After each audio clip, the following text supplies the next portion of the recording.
let us all do we can to build a better future. So Biden is losing voters. Oh no, he's losing voters again? Again, he's losing voters again. Again, he did it again. Biden is losing ground with young voters, prompting Democrat concerns. What is happening now with Joe 30330? Let's go ahead and pull this up here. Apparently, Democrats are raising concerns that President Biden's standing among young voters is in jeopardy after polling released this week showed Biden effectively tied with former President Donald Trump among young voters. And the New York Times and Siena College survey released Monday showed Biden virtually tied with Trump among voters younger than 30, with 30% backing Biden and 29% backing Trump. 34% said they backed independent candidate Robert F. Kennedy Jr. This is something that both Dr. Cornel West and RFK Jr. are going to have to do if they effectively want to gain their support, especially with this 34% that is backing RFK Jr. from that survey. RFK and Dr. West need to get on the ballot. See, writing in somebody's name is one thing. Ballot access is something altogether, and that is the key thing for an effective win. And the Greens promptly right now have 18 states. The Libertarians, much, much more. So there we go. Meanwhile, an Emerson College poll released last month found 45% of voters younger than 30 backing Trump, while 43% they supported Biden. The latest data is surprising, giving Biden's victory over Trump among young voters in 2020. According to the Associated Press Votecast, Biden won 61% of voters between the ages of 18 and 29.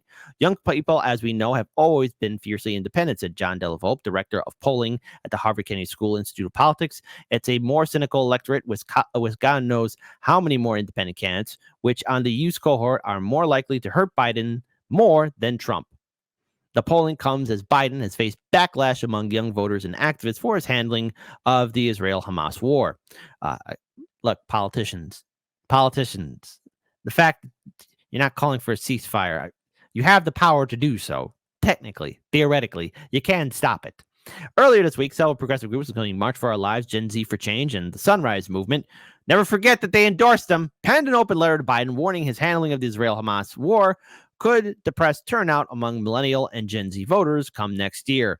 And listen, this will be a very large voting block that the Democrats have constantly screwed over and lied to, like an abusive partner. We write to you to issue a very stark and unmistakable warning. You and your administration's stance on Gaza risk millions of young voters staying home or voting third party next year. Progressive Representative AOC reiterated the same sentiment in an interview on CNN. The primary concern for everybody is the status of Palestinians and the human rights, as well as Israelis too. Never forget that, she turned her no vote into a present vote because Nancy was wagging her finger at her. The safety in the region, AOC told the network. So I try not to look at this through an electoral lens, but through what the right thing to do is. See what I mean? How these politicians like to change their tune as soon as it's election year?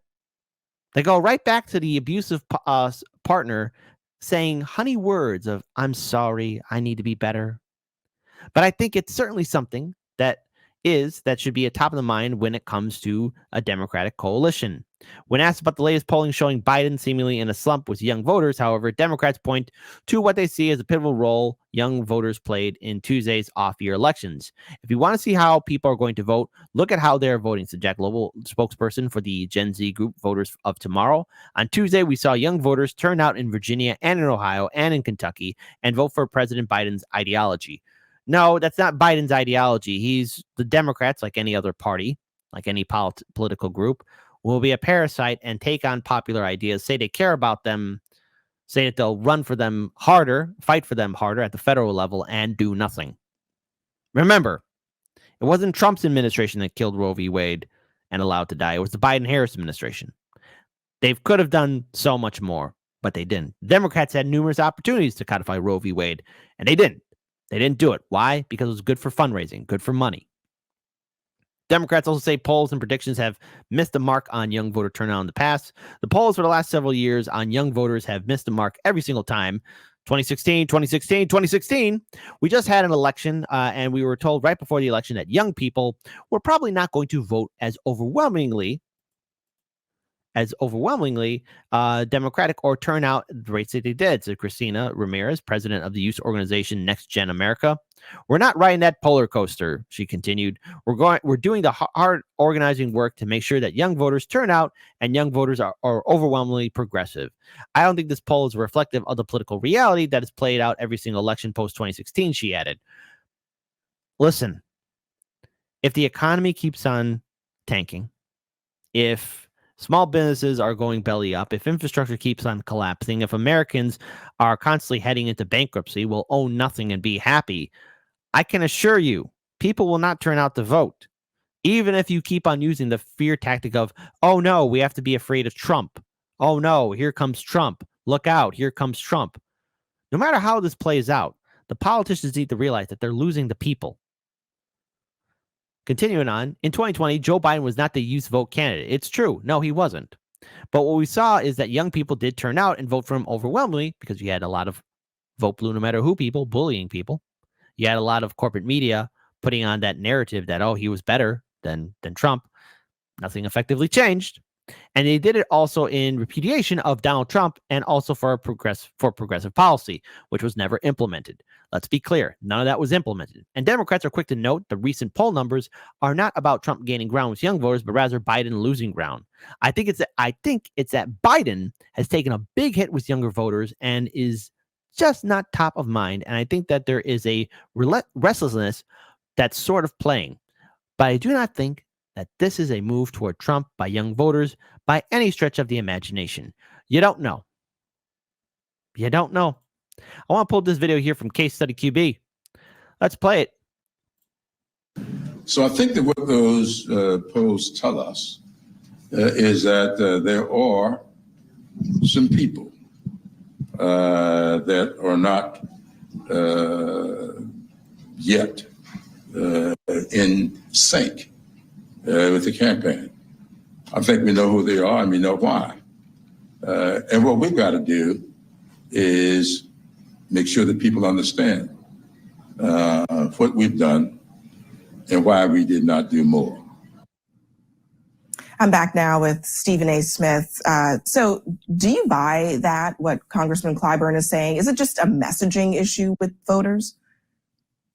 No, not at all. And that hurts me to say because, man, do I admire Mr. Clyburn, Representative Clyburn, and all that he has done for our country, all that he has done for our community. I admire this man to no end. But no, there's no way on earth that is the issue. The issue is the president of the United States is 80 years old. We see it every day. There's a lot of 80-year-olds walking around that seem a bit more lucid and together and vibrant than he does. It is just a fact. And we have to stop acting like we don't see what's transpiring in front of our very eyes. For all the things that we want to say about Trump, all the negative things that people could come up with, he doesn't look less energized. He doesn't look less cogent and lucid. He doesn't look less there per se.